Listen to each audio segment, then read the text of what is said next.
Thank you, Daniel. I would like to have the speakers come up to the front, and we will call on we will open up the discussion to the floor.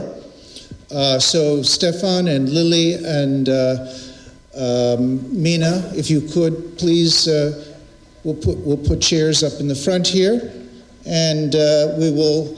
Thank you, Father Joker, and we will. Allow people to ask questions. I know one of the first speakers from the floor is Jasenovac, and let's turn on the other mic here, if I can figure this out. Nope, that's not live. Whoa. Oh, here we go. Nope. Oh, boy. Well, can you hear it? Okay, Danny, would you like to, where are you, Danny? Danny, did you want to say something? Okay. Here, I'll give you this mic. My name is Jasenovac, and I'm one of the few Jews here. I assume there are some other Jewish people. We are really together, the Serbs and the Jews, like what Barry mentioned. You know, it's one of the rare places where we cannot separate, because there was a person, and his name was Juro Zatezalo. How many of you know about Juro? You know Juro? Zatezalo.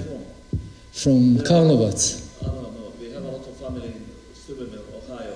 Anybody knows him? Is he a writer? No. He was a historian. I owe him truly my life, because for me, my grandfather died in Jasenovac. My aunt and my grandmother died in Prague, in a house whose picture is in this book. And after my mom died in 2003, I went all by myself. I did not know anything besides two words, Prague and Yadovno. And I looked at the internet. There was nothing in the internet, not about Yadovno and not about Prague. Prague was a tourist place. It was German tourists are going there for vacation. So still I wanted to find, because a Jewish historian wrote something, and my mom wrote about it, those words, but she didn't say what happened. So I found myself in that place, in the forest, in Yadovno, and I was climbing up the mountain because I thought it was a cliff, like what Daniel mentioned. You did not know either. I went, and I'm a college professor. I taught mathematics. I retired. I had sneakers on, and I was climbing up, and it was snow in the Velebit Mountains in November, in Thanksgiving break. I'm climbing, and then I realized if I continue climbing, I will die myself. So I went back, and I decided to go to the hotel. Then I went out of the forest, and I saw 3 woodcutters. Ayaznam Jezik, Govorim Chorvatsky. I asked them, and they told me to go back. I saw that place. I was walking slowly, and I saw a hole in the ground. And then I screamed, because that place was in my heart for 50 years. And I started releasing this. And then I put it on the internet. And Dushan, whose father was also, his family, a lot of members of his family were in that hole and also in the island. He found it on the internet, and then we joined together in 2006, and we found that historian. And his name is Juro Zatezalo. And I don't read Chirilica, you know, but he became my friend. He and his wife was alive. His wife was alive, and they were wonderful people. They were Serbs that lived in Karlovac all those years, and he told me how he escaped the Germans in the Second World War. And he continued writing about the truth all those years. And then he told me and my wife that he received death threats on the phone once in a while. And Dusan, I don't know if you know, Daniel, do you know what, did Dusan tell you about the Facebook page? No, he didn't. Because what happened, he had a village, a little house in a village near Karlovac, and he was murdered. He was murdered by the Ustasha about a year ago. Old man, kind, loving man. And I owe him my life because on a certain page on this book is my aunt and my grandmother's name. And this is graphically shows what happens in Croatia and how we cannot be quiet. I don't know what to do, about it because, because my conscience doesn't let me, but just sharing with you this, and it makes me very, very, I feel like home to be here, with you. And I had a few things. I know,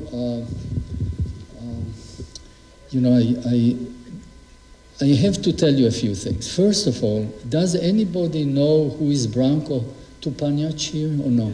Yes. You know? Yes. If you can do me a favor, okay? Do me a favor. I can give you his phone number. Can you call him and thank him? Thank him from the bottom of all our hearts, because he is the person who helped a lot with all of this. Because I want to tell you something about Barry. Barry has been working on this for many years. Okay, he doesn't want me to talk about him. But what we need to do, we need to be practical. Because we can talk about theory, and then, time will pass and nothing will happen. But the question is, what can we do together? And one thing we can do, and this is a very practical thing, and I talked with you about it, there are two, actually, possibly three, but there are two movies, that are professionally done. One of them is called The Hidden Holocaust, or The Forgotten Holocaust, and you didn't see it, It's about the Holocaust in Yugoslavia. Let me talk for a moment, Barry. 1 second. I came here all the way here. Give me a little bit of respect, okay? Don't come, I came all here because of me. Please. Okay? I know. So please, a little bit. Okay, let me finish. 1 moment. So there are practical things that we need to talk about. One is how can we show those movies and earn money for the organization. Okay, that's one thing. And there are two movies. One was created by Dusan, and one was created by the Israeli Holocaust Yugoslavian organization in Croatia. And the question is, how do we join those movies? Because one talks about the Holocaust of the Serbs, the other one talks about the Holocaust of the Jews. There are no mentioning that there is a Holocaust of people, of human beings. So this is one thing. And maybe, and I want just to mention to you a few more things. I have a daughter, okay, and she's 44 years old. She doesn't want to hear about it, I have a friend, Milica, who is a Serb. Her father is completely alcoholic. Her mother died from a heart attack. And she lives, I know her because she's like my daughter, but she's in a state of shock. You see, there is a situation that those young people, and it happens now all around the world, they are in a state of shock. We are how is it called? Post-traumatic stress disorder. The world is in a post-traumatic stress disorder. You know, it's not just Croatian and Jews and Serbs, it's everywhere. So we need to kind of bring it out, but here is an opportunity. This is an island, you know, to bring it out. And before I finish, I just want to check. Yeah, it's everywhere around the world, and we need to think about practical things, about the elections, you know, and everywhere. It's all around the world. We cannot just talk about our little, you know, place. We have to join together. Thank you. Thank you. Thank you, Deborah. Who wanted? Yes, Milos, please. Dr. Rajkovic. You probably have a question. Hello, I'll sit down. Yeah, comment to what Liliana said about Natasha Kondic, right? That's her name. But there are lots of organizations like that. I know in Belgrade there is another woman, Borka Pavicevic. I don't know if you know that name, Borka Pavicevic. She has a so-called cultural center, which is called Center for Decontamination. For cultural decontamination. Centar za kulturnu dekontaminaciju, which means basically that we all Serbs or Yugoslavs, but Serbs primarily, are sick people that needs to be treated like patients, you know, and to become more like acceptable of our guilt, and somebody is really working hard to put the guilt on the victim here. You know, it's the syndrome where, you know, usually, you know, sometimes, you know, the victim actually feels guilty at the same time, you know, blaming themselves. It's our fault, you know, that's what's happening, right?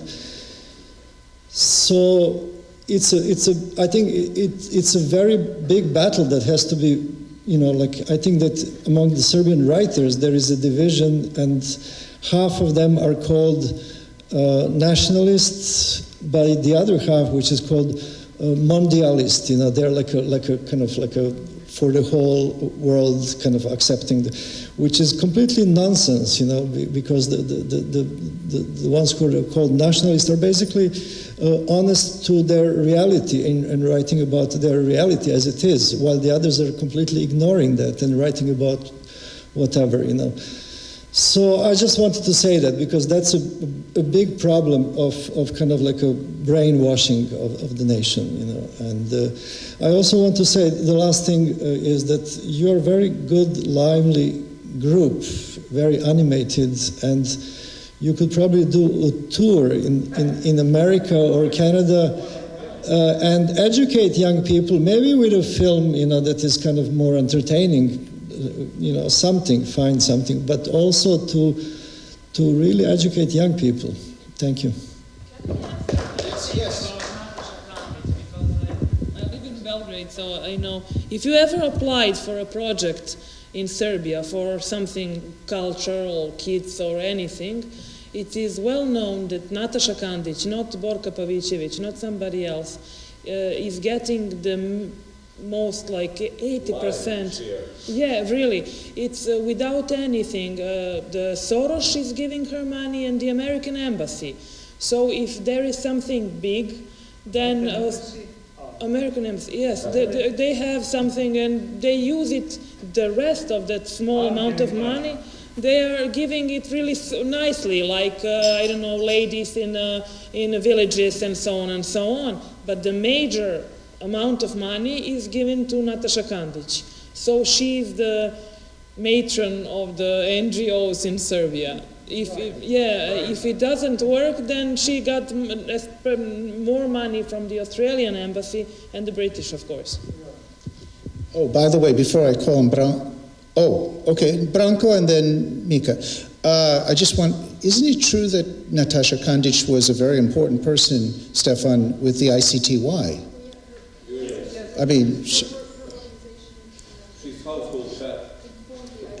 Because when I was a witness at the ICTY, there was a break in the trial in the middle of my testimony, and I went to Belgrade, and so did the prosecution, and they met with Natasha Kandic. And then when they came back, they threw all kinds of political stuff at me that Kandic had given, she had collected against me. So that's my personal Kandic, that's my personal Natasha Kandic story. I have something brief to add. I live in Banja Luka, and we in Banja Luka have some reincarnation of those Natasha Kandic, and it's called Centar za dekontaminaciju. Not to take water rights.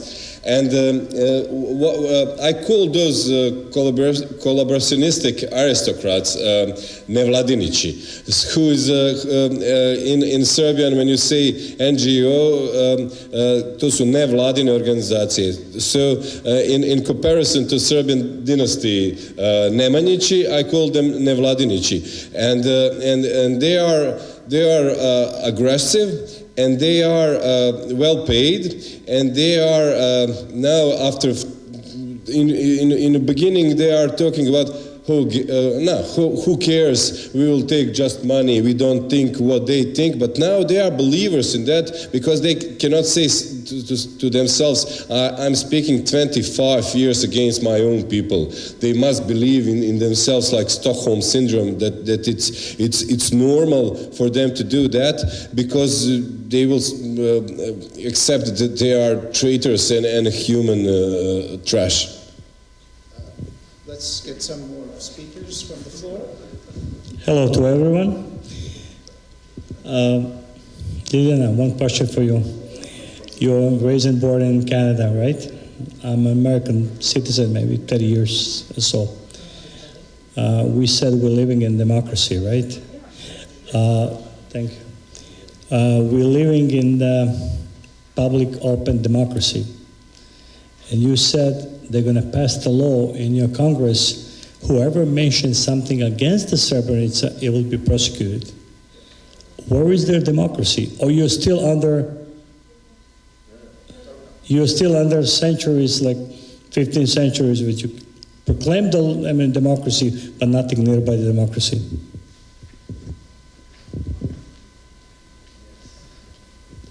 So it's not a law yet. I would look up the details. It was a petition that was brought forth by, and again, I would, yeah, he's very, do you know his name?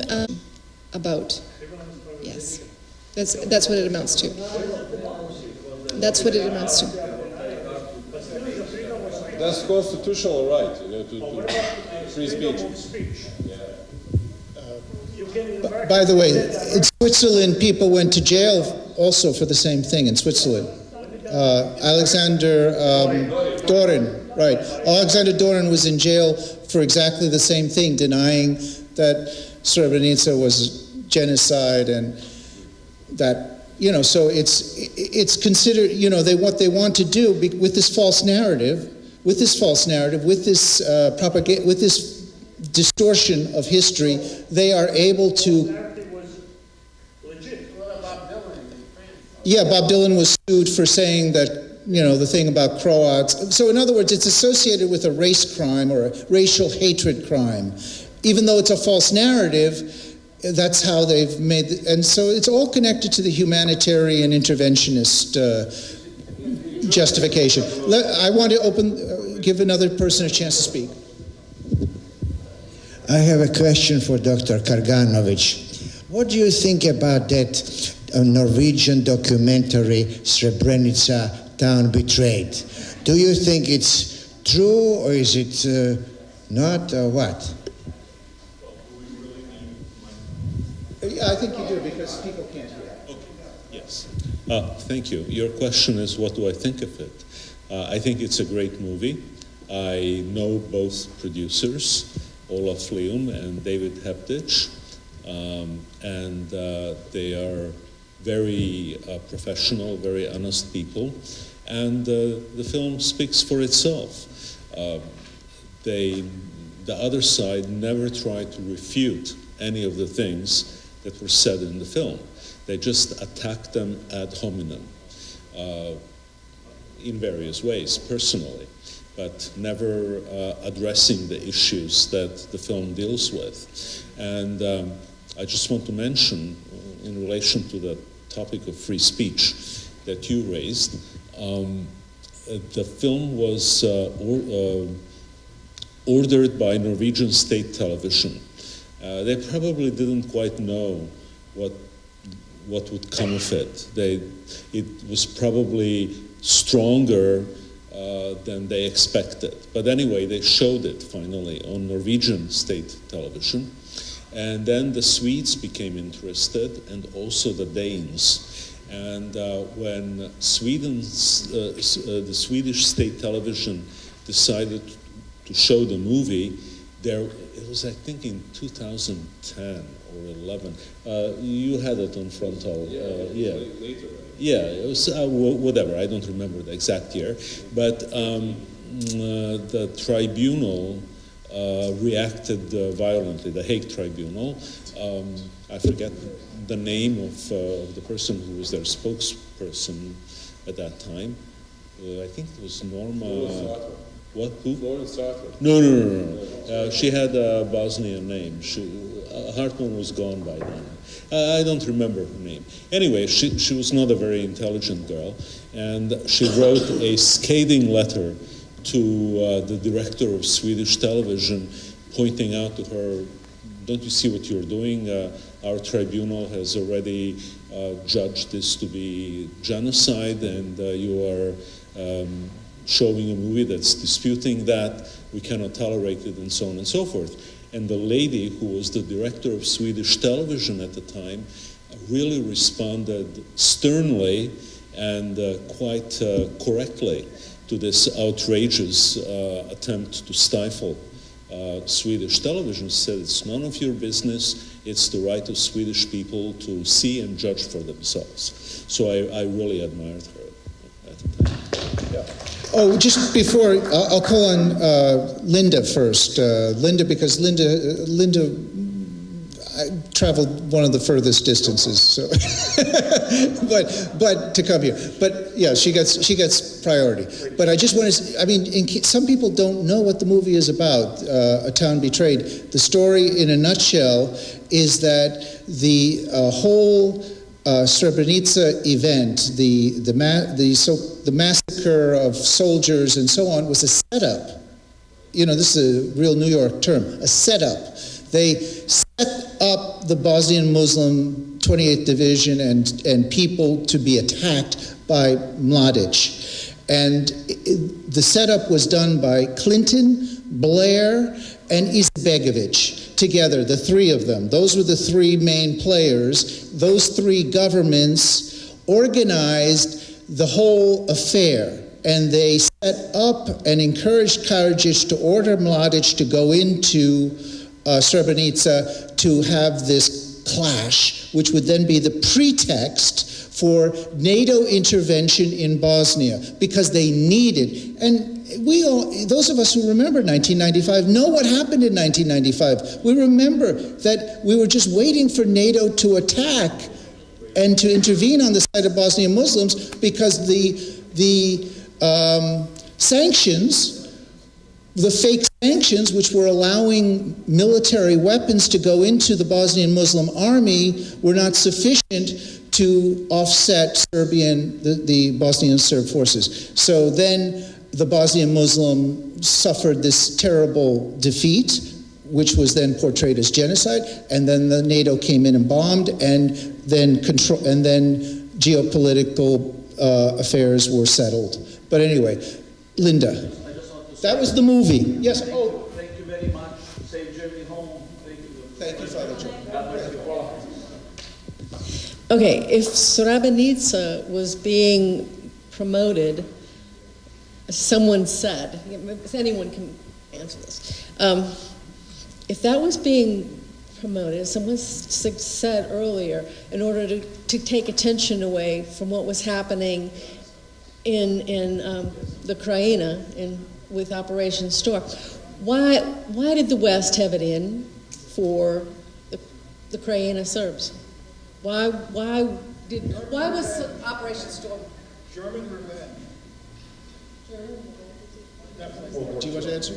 Well, I can try. You were asking why was Operation Storm Backed by the West. backed by the West? What was in it for that? Well, okay, well, Mrs. Clinton, I think, lives in New York or somewhere nearby. You should ask her, actually. If she doesn't know, she can ask her husband. I don't know the exact answer. I can only speculate. But the idea was to thwart the Serbs. I think that was the main objective, to cut them down to size, because at the time, if you recall, they controlled about 70% of Bosnia and about a third of Croatia. The narrative was that the Serbs were the aggressors. They wanted to take over other people's territory. So it was as part of that movement to debilitate the Serbian factor in the Balkans that the West had to align itself with the Croats to retake the Krajina, and also with the Muslims to cut the Serbs down to size in Bosnia. And there was another element there, which Congressman Lantos mentioned, that we used our support for Bosnian and Albanian Muslims to show the Muslim world that we're not anti-Islam. Well, here are European Muslims that we are supporting. So the Muslims in, I don't know, in Indonesia, Morocco, everywhere else who are maybe unhappy with American policies can see for themselves that we are not against their religion. We are supporting their co-religionists in the Balkans. So that was, I think, another important point. And also they had to make they had to stabilize Croatia. With the Serbian population in Croatia, it was a contested territory. Croatia could not even get into the European Union if there was a civil war within its own territory. So in order for the United States, Germany, and Britain to protect Croatia, Operation Storm was necessary, and also Operation Storm was directed at Banja Luka. So if they had crossed the Sava River, they could have smashed Banja Luka, committed terrible war crimes there, and it would have ended the Bosnians. So it was a kind of chess game that NATO was playing. I mean, this was all totally, these were the puppet masters who were redesigning the Balkans for German and American imperialist interests, basically. Tomislav. First of all, Barry, thank you very much for all your hard work over the years. Branko Zets for everything that you've done in our friendship with our families over the years. I want to thank everybody for coming. A few points that I wanted to make for some who weren't at the Brooklyn Holocaust Park. A key point that I want to talk about, I'm a sports fan, I'm a sports guy. And when you talk about Croatia, last year they had a very successful run to the World Cup final. They lost to France 4-1. And when they returned back to Croatia, there was a victory parade. It was supposed to be an apolitical, non-political event. However, unfortunately, what happened was Luka Modric, who was the recipient of the Golden Ball, the best footballer in the world, and he is for Real Madrid as well as for Croatia, he unfortunately invited Thompson, who named himself after a machine gun. And he was very active in the war in the 1990s, killing Serbs. Unfortunately, my family lost 7 in World War II, as well as 7 in the 1990s. Now, Thompson is important because his songs, they don't deny what happened. They glorify what happened. They celebrate it. So when he was brought up on the stage and he started to sing those songs, it was like happy. You know, other concerts that he's performed in Croatian, it's probably best to describe him as like a folk rock singer, I guess, in the most twisted perversion meaning of the word, is, you know, that's where Croatian youth learn. They do Nazi salutes. There's plenty of pictures online about this. So and the Croatian president, she's a big fan of his, and this is institutionalized racism at the highest levels. And Petrovic Thompson is the best embodiment of that. Petkovic, I'm sorry, but I always call him Thompson. Anyway, here's my overall point. Here's my overall point. Could call him other things as well. In 2007, I tried to go to the concert here at the Croatian church. I tried to sneak in, get a ticket. Unfortunately, that didn't happen, but I was interviewed by NBC, and I told my family's story. I was also interviewed by the New York Sun, which is unfortunately no longer in publication. So we've been knocking at the door for years, and I want to thank Barry for all his tireless efforts. And I do want to tie in a couple of those sports points, and then I think I have a possible solution. Danny mentioned the water polo cadets from Red Star Belgrade that were attacked February of this year. Now, that is a follow-up on Serbian teenagers, cadets who were attacked. There were water polo kids, teenagers going to play a match in Croatia. They got attacked. So this isn't the first time. So this is another example of institutionalized racism. Now I want to address the Novak Djokovic situation because it's a very delicate one. I'm recognized as an ATP super fan of Novak back in from 2016. The video's online. The ATP put it up before. It was kind of funny. Anyway, Novak's in a very tough place because when he played Davis Cup in 2010, he was hung in effigy in the stands, in Split. They hung him in effigy. So Novak has a very difficult path to go through, as well as the fact, let's not forget the attack on Monica Seles by a deranged German fan of Steffi Graf, which basically ended her career. So Novak's under a lot of pressure and he's about to break many records. Now this week may have been a turning point because he was attacked by Nick Kyrgios, the Australian tennis brat. He was interviewed by Ben Rothenberger of the New York Times.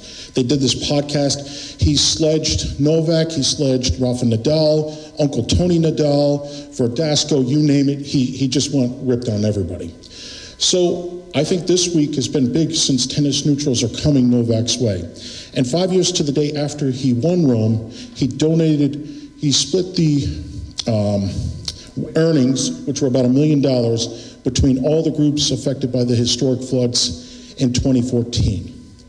Serbs, Croats, and Muslims, and so he's loved throughout the former Yugoslavia. So I do want to bring up a possible solution. Dr. Mina, you had mentioned the number earlier, I think 74,762.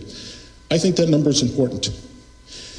That number, I think, what happens is, with Serbs, we're always undercounted. They use the baseline of 80 to 100,000.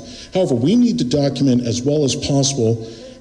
Yes, no, but what we need to do is draw on the German sources that we were talking about, the Italian sources that we were talking about, and I think the best way to possibly change that number, to increase the number, would be to work with Dr. Zurov from Israel to somehow, with Yad Vashem, increase the number who were killed at Jasenovac. So that's my main point. I want to thank everybody for listening and attending. Thank you. Professor, okay, I'm going to call on Professor Bronovitz to tell me. Yeah, just one point. I believe Yugoslavia was in the black before the conflict and then was in the red to the International Bank. What happened, they were self-sufficient and then they ran a huge deficit. But that is very important, very important. Get the countries chained by the IMF, because no country that's ever borrowed from the IMF and gone into debt has ever recovered. The professor is absolutely right. And we should briefly talk about that. Not that Yugoslavia was in the black, I mean, it was permanently in the red, but it was not catastrophic. So in the late 80s, when the decision was made for Yugoslavia to be broken up, and it was not a spontaneous process, the decision was made in the power centers of this world. And they had their stooges even within the communist apparatus who were working along those lines. So the country began to borrow heavily. So it got in the red.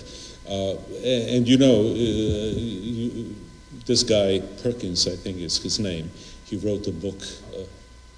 Hitman. Yeah, Hitman. Yeah, exactly. Well, that's the system. That's how Yugoslavia got much more heavily into that in the late 80s. So then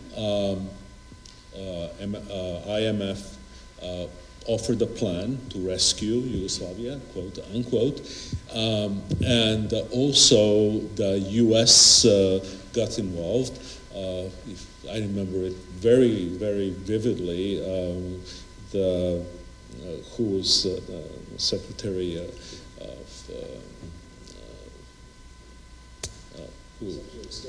Secretary of State, very, very polite.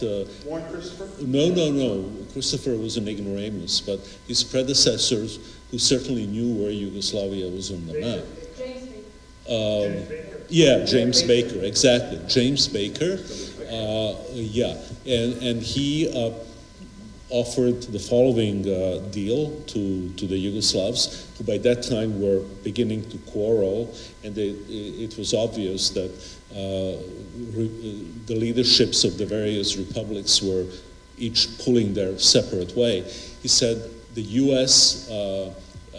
is going to assist you with a huge sum of money, but it has to go to individual republics, and only to those republics who affirm Western values, you know, the narrative that we hear today so much. So that was another encouragement for separatist forces within Yugoslavia. And the IMF, of course, conditioned its restructuring of the loans on certain political concessions, which also facilitated the breakup of the country. So it was a synchronized process, and nothing was accidental, nothing was spontaneous there. Yes. Branko, did you want to say something? No. Okay. Thank you. My question is for Mr. Karganovic. Is there any way that anytime soon in Belgrade or in Serbia will be built a memorial museum of Holocaust, like what is something in Israel and Yad Vashem? It seems to me that late Professor Milan Bulajic had something, and it was at one point that museum in Belgrade, but I think that with the coming of this democratic government 2000, everything was, I think, put in away, or I don't know what's happened with that. And when we came last year in Belgrade, we wanted to see Museum of Holocaust or Genocide. There is none. There is a website, but there is really nothing, but it's a shame. So thank you. Museum of Victims of Genocide. I can answer your question very briefly using only one syllable. The answer is no. Do you want me to elaborate? Well, I think that you more or less explained why by invoking the organization that you refer to and its leadership. So it's not going to happen until the system changes. I have some fresher or a little bit more fresh information about it. There is a plan to one pavilion on the Kunstlager Zemlin or Staro Sajmište logor to reuse it, one of pavilions, and to make museum of Holocaust. But I'm sorry we shut down projector, and I couldn't move pictures individually.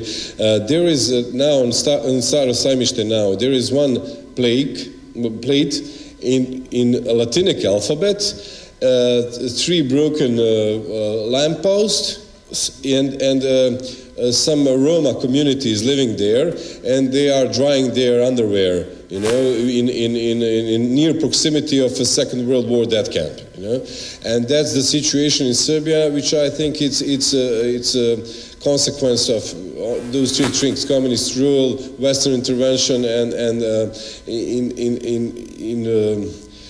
that Stockholm syndrome that they are developing in us, and those NGOs. And it's a great thing, and I forgot to mention, I was, I think, the only public person, or more or less public person, who rose up against the one so sick initiative, which is every year, about 4 or 5 years, held in Prijedor, which is called Day of the White Ribbons. And they every year they collect themselves more or less as we here, but they are like very well paid. They are bring from all the sides, and I don't know why. Maybe they want to hint some. They wanted to play some both sides approach. They called the Jadovno 1941. On their bad fortune, they sent me. You know? So I asked them to bring me some proof, you know, some facsimile of order, some radio station news, because they are claiming that somebody in 1992 ordered non-Serbs, that means Argentinians, Chinese, Guam, all nations, Americans, everybody, to wear white ribbon on the street, etc., etc., and they openly compared that, even on that conference where I was present, they compared that with the Warsaw Ghetto and the Republika Srpska with the Nazi Germany. Serbs as a nation, and Republika Srpska especially, have connection with the Third Reich as only armed resistance in a slaved Europe, of course, without Soviet Union, which was more or less free, to fight. We were only real opposition, armed opposition in Second World War, and that wasn't because of Serbian thoughts about Hitler's racial theories, because of practice of those racial theories. And only one thing, in Prijedor, for example, to conclude everything with that Srebrenica narrative, it's founded a mass grave, which is the largest proved mass grave where Serbs or Serbian authorities, which are now or killed or diseased or judged in Hague, killed one significant number of people and put it in a mass grave. But nobody from Sarajevo speaks about it. It's called Tomašica, and I wrote some column which is called kako se kaže na engleskom, nevjerni Toma? Toma the Unbeliever, you know, and I wrote the Tomašica Unbeliever, you know. Huh? Doubting Tom, yeah, Doubting Tom, yeah, Doubting Thomas, and I said Doubting Tomašica, like, yeah, and I pointed that it's largest mass grave, and nobody in Sarajevo is talking about it because they invested so much in Srebrenica, and now it's like mixed messages. You know, what's more important, and I think they will this year they will gather again, and they will try again to speak the false story.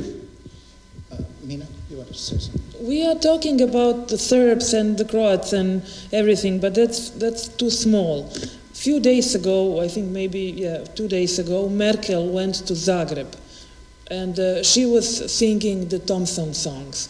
So it looks like the Second World War, the 33, the 34, and so on, is happening again on our eyes. So not just Serbs should open their eyes and look and whatever, but Jews and Romas and Russians and all the others. Because if you go to Ukraine, you see the same posters as the Croats and the Serbs, the same between the Russians and the Ukraine. Whatever size it's good or bad, but history is repeating and repeatedly very bad and very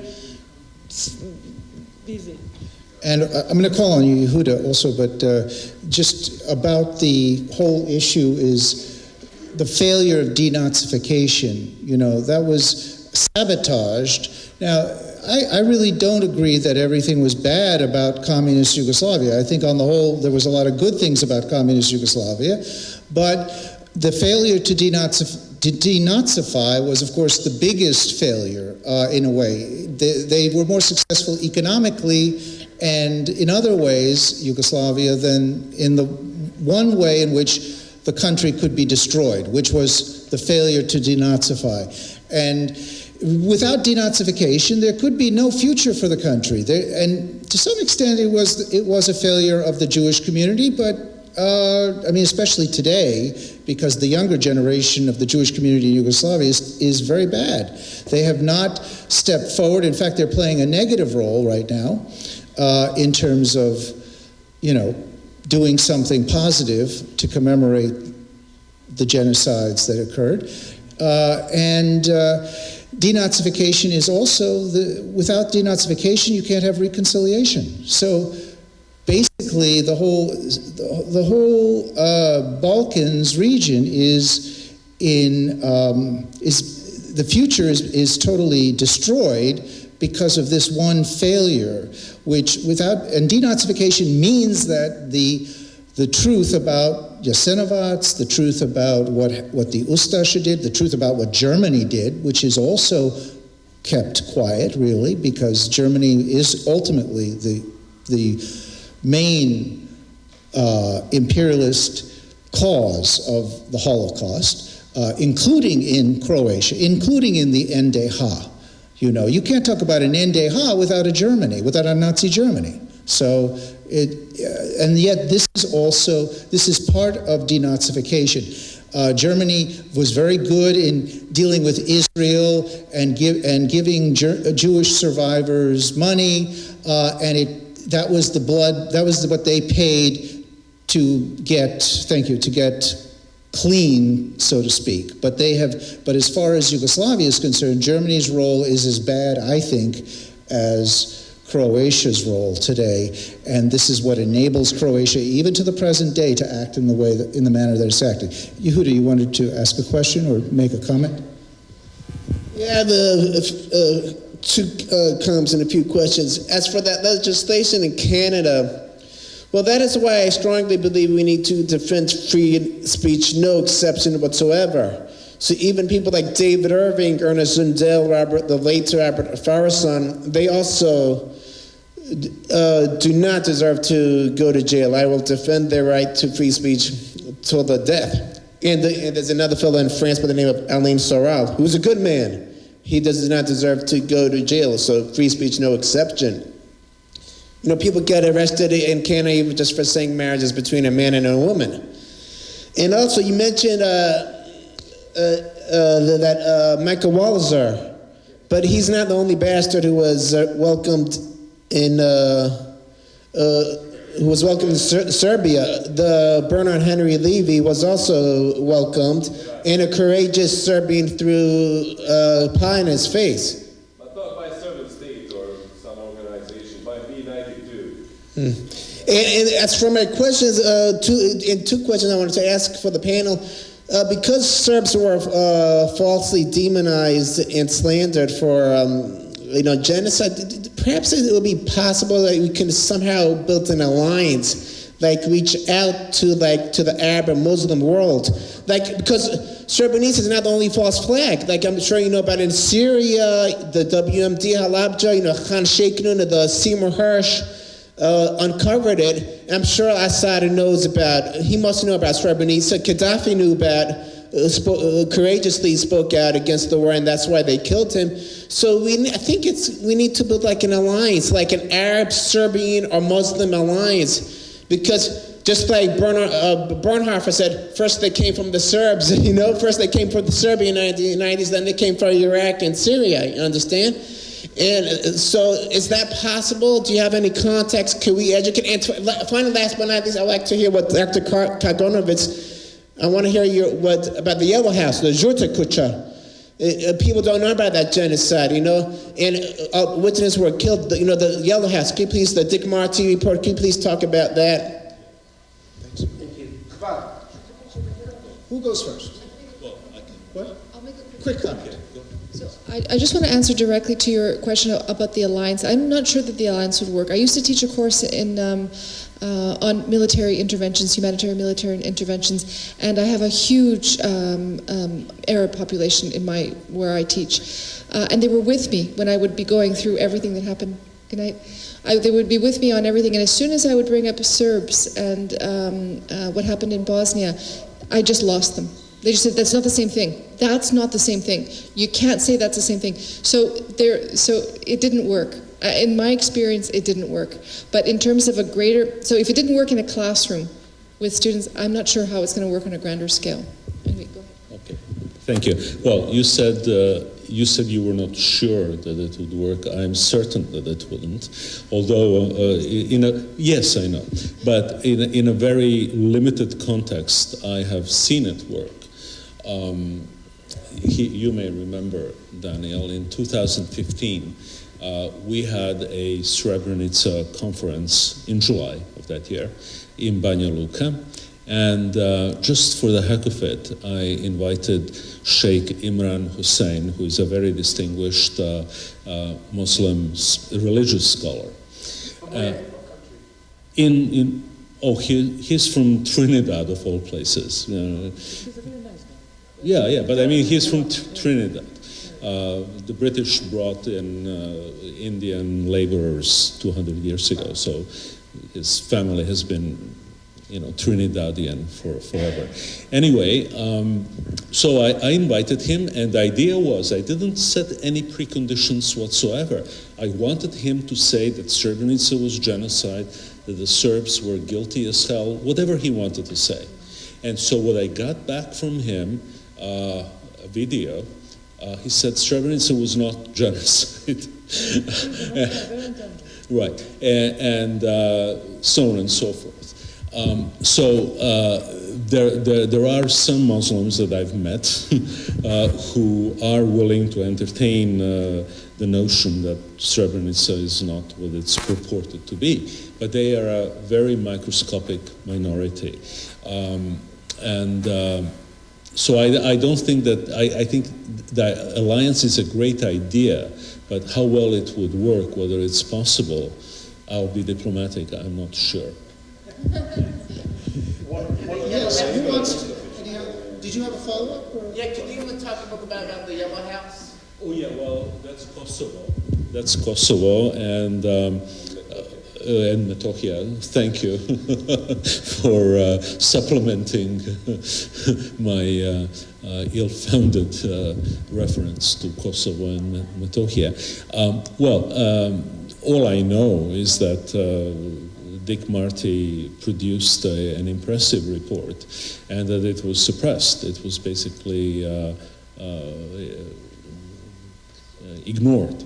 No action was taken because the stakes that the Western countries had, the investment they had made in KLA and Taci and Haradinaj and all these people was so enormous. Well, they couldn't now admit that they were not just killers. I mean, that's the least that you can say about them, but grisly killers. So that's just impossible. So they had to sweep it under the rug, and they did. But the report is still there, and it's not going to go away. But it's still working. The Yellow House, it's not yellow anymore, but it's still working. They repainted it. Yeah, really. I think it's white now. Yes. Yes, regarding that, Wired magazine had an excellent article regarding the Yellow House, and Dr. Lilly, to your point, the possible in your backyard in Montreal is the Center for Globalization. That might be a way that we can interface with those folks and, you know, talk about networking or whatnot. One other thing that I wanted to mention is that when I talk about the Balkans, particularly the wars in the former Yugoslavia, is I referenced that Ali Izetbegovic gave Osama bin Laden a Bosnian passport in 1993. He used that to travel freely in preparation for the September 11th attacks. Now, President Clinton had an opportunity to either kill or abduct him in 98, going into 99 while he was operating in Kosovo. So that I always bring up now. They don't like to hear that, but I don't mind about talking about uncomfortable truths, because my father survived a firing squad when he was 11 years old in 1943. He watched his mother being burned alive while the Croats and Nazis watched. So this trauma that I was talking to Linda about earlier, that passes from generation to generation. And I noticed with my cousins and myself, we have that trauma. And if we don't talk about this PTSD that someone I mentioned earlier, you know, it's going to eat us alive. So in my own polite way, you know, educate people through Facebook and face-to-face interaction, we are making progress. So I want to thank Barry for all your work and for your time. Thank you. Anyone? Danny, you want to say something? First of all, I want to apologize to you. No. I do, and it is very much connected to what you were saying, because I experienced the trauma myself, and I saw it when I was in Croatia, in the island of Metajna, in the village of Metajna on the island of Pag, when there was a man in the car that came, and he had a 4-year-old child by the seat, and he told me it never happened, please leave. And there were cameras all around, you know, because the team of camera people from Israel. So I was very peaceful. I was telling him, look, this is the picture of my grandmother. This is the house where they died. You know, he said, no, it didn't happen. Then what I noticed, I started to get angry, very similar to what happened here. So I am actually have trauma, and I'm dealing with it. You know, I'm coming here. You see, the young generation all around the world is not dealing with the trauma. So we are in a situation where the world, I heard on NPR that the kids, because of the global change of temperature, they're going to be born, mothers will be pregnant, and the kids will not be born normal, the whole world. We are called into some huge efforts together. And this small Jasenovac.org is a nest of positive energy that can affect it. Thank you. Thank you. And I know that that many of you have to leave now. I think it's a good time for us to close, if that's okay. I thank you very much for coming. And as you know, every year we have a unique panel of speakers whose presentations are really important. Unfortunately, you know, we don't have a big audience. We don't have the audience that we should have, and it's very hard to get younger people engaged in this. We have to try to find a way to do it, but we have to keep working at it. We have no, as I said from the beginning, we have no choice. I mean, if we're going to fighting fascism is what we do, but we fight fascism because we must. We don't have a choice, because if we don't fight fascism, fascism will destroy us, and that's really the crux of the problem. But I want to thank everyone for coming tonight, and we'll see you again next year, and we will have another commemoration next year. Thank you very much. And the speakers. Yes, of course. My one, 4 1, 3, 3, 6.